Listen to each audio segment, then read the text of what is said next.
Hello everyone and welcome back to the video. In today's video, we're going to be going over all of the B tier events that have happened this past week. And you're going to have Floating Point in Australia and Shine in America both coming in at B tiers. And you're going to have Kowloon 7 in Japan coming in at a B plus. You're also really quickly do want to mention a couple C tier events that happened. You're going to have Back to Smash 2023, which was won by Onan, no real surprises there. Meister winning Max Combat 2, no surprises there. And Spargo winning Rankings number 2 2023, again, no surprises. You are going to have Wolfen picking up a win at Road to Smash Legends for number 1, which is really nice for him. Falco having some more results. I feel like Falco is a fairly common character at the top level right now. I mean, you got Tilde, you have Masa, you have obviously Wolfen now being a top there. Matsunabe is a really good one. There's just so many amazing Falco players out there that are getting some amazing results. And finally, you're going to have Morocco Yo winning No Johnson's 4. He has absolutely been farming Venezuela as a region, and he's been doing it with Robin, which is pretty interesting. He's been winning all of their bigger events, so I really want to see Morocco Yo have a opportunity to travel because he really is just such a talented player. I mean, he has an absolute grip on Venezuela right now, and he's doing it with a character like Robin, which is fairly unorthodox, so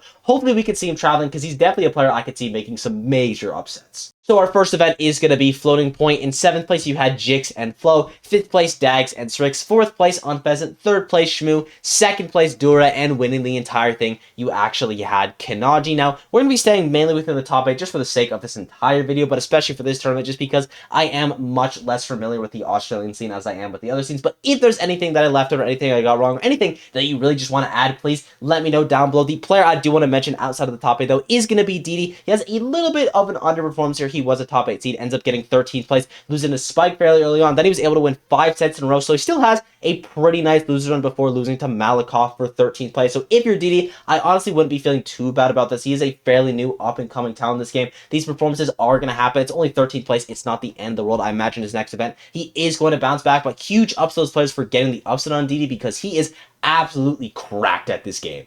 So for the first half of this top 8, a majority of the runs were done through the winner's set of bracket. You're going to have Jix, the only set he wins in losers is going to be against Beat for a top 8 qualifier. You're going to have Dags beating Malakoff and Jix in the loser side, and you're going to have Strix beating no one in the loser side, though he still does manage to pick up wins on Dags and Mike Cool in the winner's side of bracket. But the loser side run, at least for the first half of this top 8, definitely comes from Flo. He was able to pick up wins on Isaac, Mike Cool, Fendever, and Bro 1 before falling to Unpheasant, who also had a very nice loser run. There was a handful of pretty nice losers run throughout this entire bracket. And I also want to talk about the character composition again for the first half of this top 8 because you have two fairly normal picks in Jix and Strix. You're going to have Strix on the Sephiroth, and you're going to have Jix on that combination of Diddy Kong and Olimar, though Diddy Kong definitely putting in a little bit more work. But you're going to have Flo using mainly Inkling, which is fairly weird. Now, Inkling, not a dead character by any means at the top level. You still have Shiryuki, you still have Showers, you're going to have Cosmos coming back as one of the major reps of the character. You're also going to have Space in Europe, still using him as a secondary, getting some nice results there. But Inkling, definitely not a super common character. But another super not common character is Dags, with Wii Fit on his run to 5th place. Looked extremely impressive there. I already mentioned his wins on Malakoff and Jix, but he was also able to beat Spike and Fendever, so he's got to be feeling super good about this run. And Wii Fit, just an unorthodox character in general. Not a bad character by any means. I mean, Deep Breathing gives you some absolutely ridiculous stuff, but definitely not a character that you're seeing top 8 tournaments of this caliber consistently. So huge shout out to Dags for that. He's got to be feeling amazing about this run. In 4th place, you're going to have Unpheasant, and he only overperformed his seed by 1 place, but I still feel like that kind of understates how well he did this event. I mean, he was able to pick up wins on Flo, beat Sebpro, Flo again, and Strix to get 4th place at this bracket. One of the reasons that Sebpro was not able to make top 8 of this event, he was one of the top 8 seeds, did not quite get in, so huge ups to Unpheasant for that. Just a very talented player overall. Another Pikachu player that's getting some nice results, though isn't entirely Pikachu. Obviously, Mario is going to be doing some pretty heavy lifting there, but I like to push the Pikachu propaganda. And speaking of pushing that, you're going to have Shmoo ended up getting 3rd place at this event, beating Sebpro, beating Jix, beating Strix. I mean, an incredible run from him. And Pikachu is a character that actually does very well in Australia. I mean, you have the two players that we just mentioned. You have Fried Rice being another very good Pikachu player. The Australian meta isn't like super different. Like when you look at the European meta and the American meta, way different. Australia and America, I wouldn't say they are as different, but Pikachu, definitely a very common character in the Australian meta. So they're definitely ahead of us in that aspect because Pikachu is absolutely broken. In 2nd place, you're going to have Dura, and of course, our winner is going to be Kinaji. Now, Dura was the first of the event, so technically it is an underperformance, but also it's by 1 spot, so who really cares? He was able to pick up wins on Malakoff,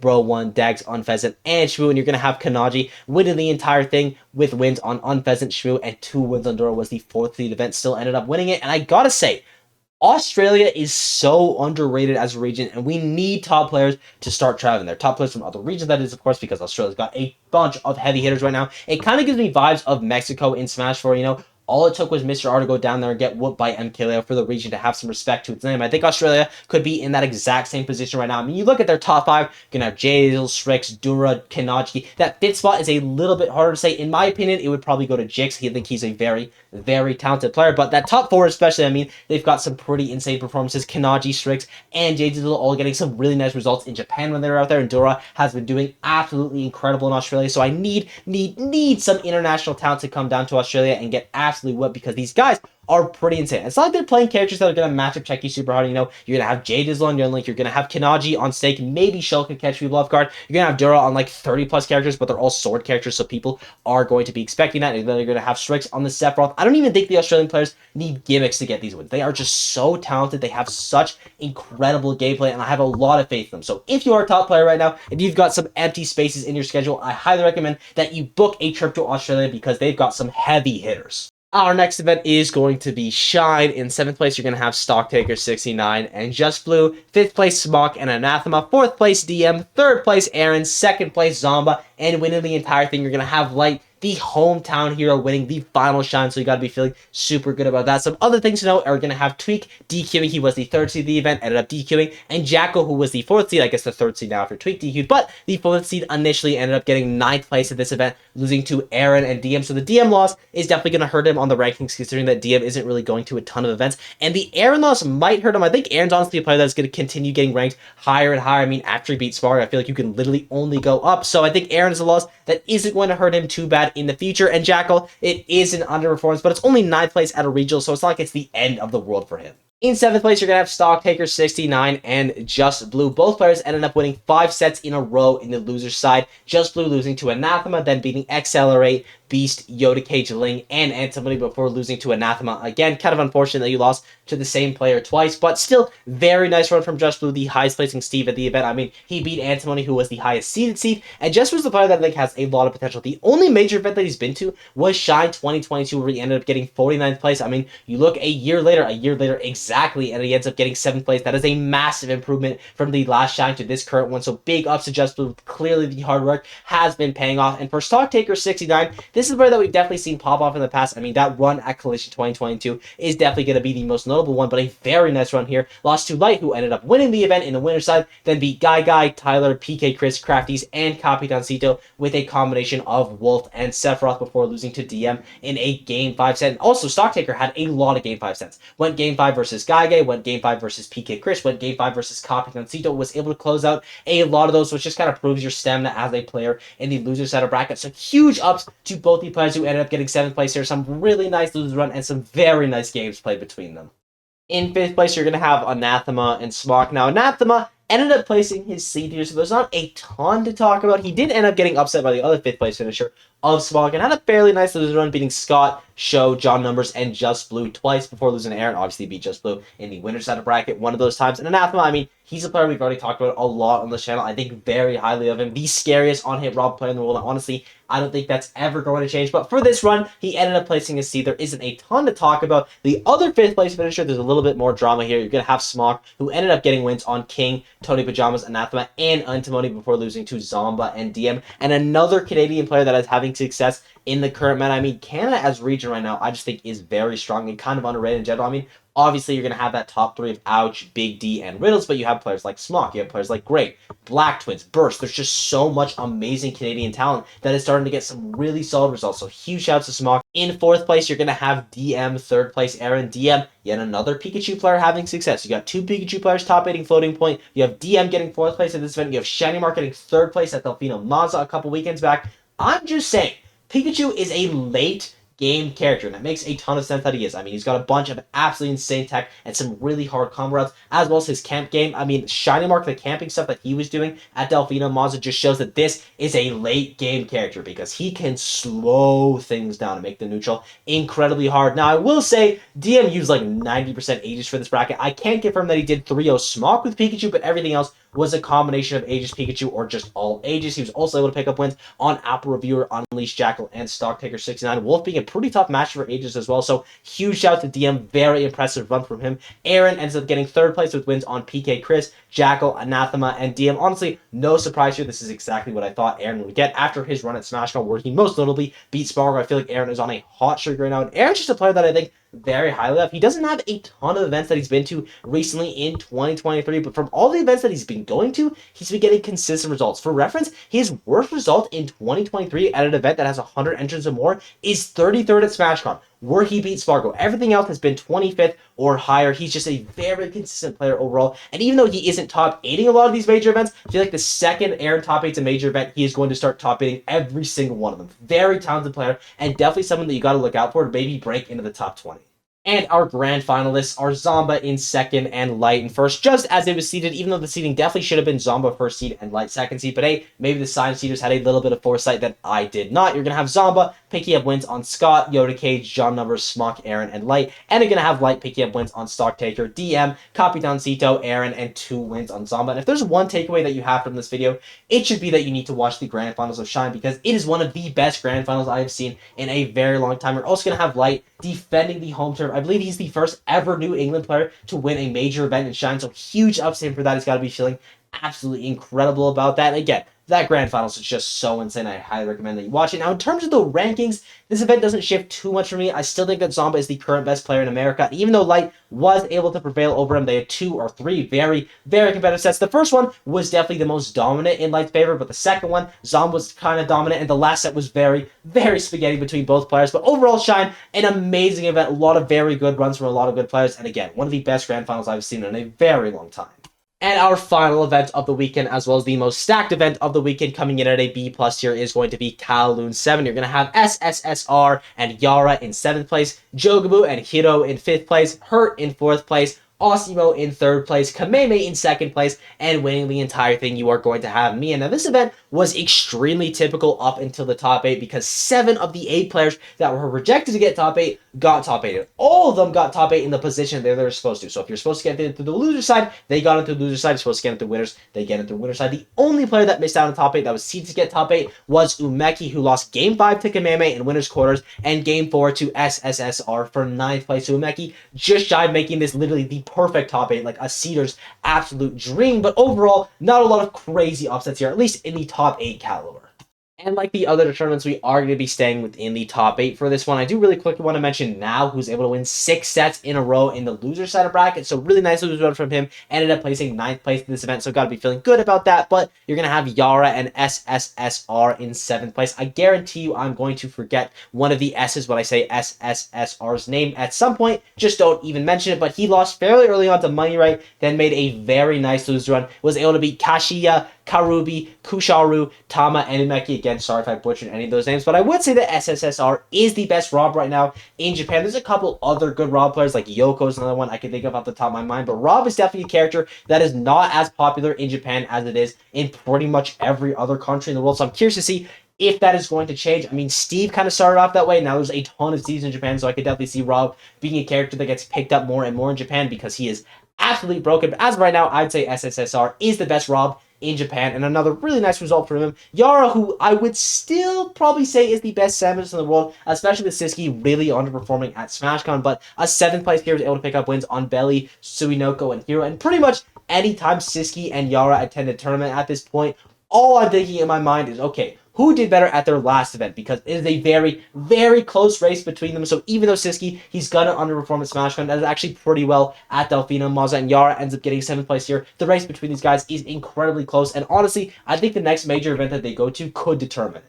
Editing proof block here, Siski actually was not at Delfino, Maza. I don't know where I pulled that stat out of, but just ignore that. In 5th place, you're going to have Hiro and Jogabu. Hiro getting wins on Karubi, Money Right, Goryoka, and SSSR. So another very nice run from Hiro. I mean, he is one of 2 people that are able to make super heavies work at the top level. Obviously, the other one is going to be Skyjay. And maybe Rob and Kazuya are like technically super heavy characters, but hey, we all know what I mean when I say super heavy. I'm thinking the Bowsers, I'm thinking the DKs, I'm thinking those Incineroars, and Hiro, by the way, is the best Bowser in the world. This is pretty much unquestionable at this point. I mean, it's been unquestionable for a long time, but I just thought that I should reiterate it because this guy is extremely talented. And Jogabu, definitely the best Captain Falcon in the world. It was kind of close towards the start of 2023, but he is absolutely pulling apart from the other Falcon players and is getting just insane results back to back to back. It feels like this guy really does not have bad events. Gets 5th place here, overperforms his seed by 1. I believe he was the 7th or 8th seed. Gets wins on Noton, Ruktasu now, and Jogabu, or not Jogabu, Yara for a very nice 5th place as well. I mean, I already kind of mentioned it, but he is the best Captain Falcon player in the world by a long shot. Honestly, I don't think that's going to change anytime soon unless Falcon players start absolutely working because Jogabu is ridiculous at this game.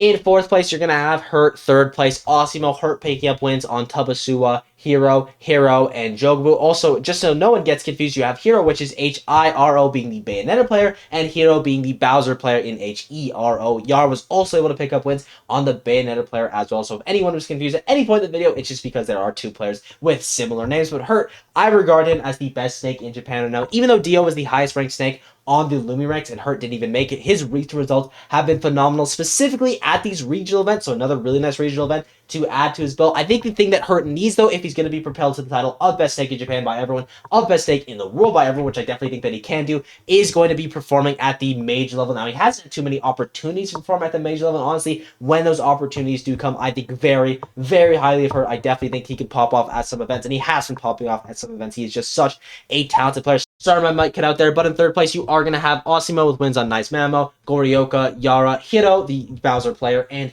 Hurt. Osimo is a top 15 player in the world. It is no surprise that he's getting this far in the bracket. Technically an overperformance by him because he was the 4th seed, ends up getting 3rd. For reference, Hurt was the 3rd seed, so technically an underperformance for Hurt as well, but not really for either of these players. I mean, they are both the caliber that I would expect to see them in the top 4. And for Osimo, he ends up losing to Mia and Kameme in this bracket. Mia has been a thorn in his side, but he's working on it. It was game 5 here. You look back a couple weeks at All Card, he was finally able to get his first ever win over Mia. I think the record is something like 13-1 or something crazy like that in Mia's favor, but Osimo, it is getting closer, and that's something that I will always credit Osimo for. Even in the impossible matchups, even when he's down 10-0 against someone, it always feels like he can win. He can figure it out. His adaptation, especially after sets, is a very, very good. So Osimo's a player, have very high hopes. So I still think that he's a player that could potentially be top 10 in the world by the end of 2023, and if he keeps having results like this, he could definitely have a good shot at it. And our finalists are once again going to be the top 2 seeds. You got Kameme in 2nd and Mia in 1st. Kameme picking up wins on Chanren, Umeki, Hurt, Osimo, and Mia picking up wins on Kusharu, Jogabu, Osimo, and 2 wins on Kameme. And if there are 2 things that you learn from this video, the first one should be that you got to watch the grand finals for Shine, and the second one should be that you really, really got to watch the grand finals for Kowloon 7, because it is the craziest grand finals I have maybe ever seen. I know I say that a lot, but this one was like actually insane because it starts off Game Watch versus Sora. We all saw that coming. Then Kameme tries the Mega Man, or rather the B Brawler, which he's done before in the past. I mean, he whipped out a Battle BC. It ended up working. And then Mia goes Incineroar. And then all logic is just thrown out the window. Mia keeps playing Incineroar. You have Kameme trying out the Joker. In the second set, Mia managed to win 2 games, as well as the last game in Incineroar versus Sora, which is just like unfathomable to me. I don't know how he did that. Kind of just a super hard flex. I mean, Mia is a very talented player. I mean, he's top 3 in the world for a reason, but the fact that he did this with Incineroar is still insane to me. Now, is this going to affect the rankings a ton? I don't think right now it's going to shift anything majorly. I doubt Mia is going to be shifted over Spargle because of this. Maybe Kameme gets shifted off a spot or 2, but overall, it doesn't matter a ton for the rankings. I think in the long term it could, because Mia and Kameme especially got some very nice wins, like Hurt, Osimo, Mia for Kameme. Mia picked up wins on Osimo, 2 wins on Kameme, Jogabu. You look at Osimo and Hurt as well, picking up wins on players like Jogabu, Hiro, Hurt. So overall, it's definitely going to matter for the ranking season, but I think in the right now, none of these players are going to get shifted super high or super low because of underperformances. But overall, very fun event. Again, highly recommend that you watch that grand finals. If the Incineroar doesn't sell it, maybe the Kameme Joker will, or the Kameme Me Brawler. It's just a lot of fun stuff going on. But yeah, that's all I got to say. The sport has been absolutely unreal. We went over 3 tournaments in today's video, so if there's a player left out at any point, please just let me know down below. And yeah, that's all I got to say. Thank you guys for everything, and I will see you all in the next one. Bye-bye.